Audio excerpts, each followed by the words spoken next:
ఈ టిఎల్ఎం ద్వారా చివర సున్నా వచ్చే పదాలను చాలా సులభంగా నేర్చుకోవచ్చు. చేయండి నాన్న. చెప్పండి పదం.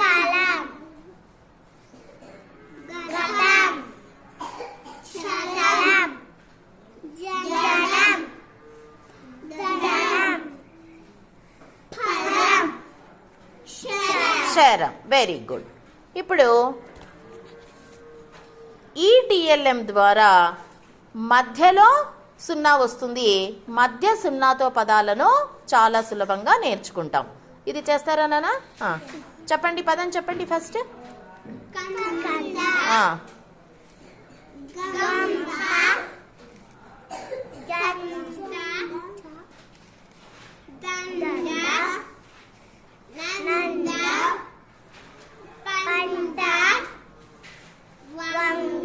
వెరీ గుడ్ నాన్న.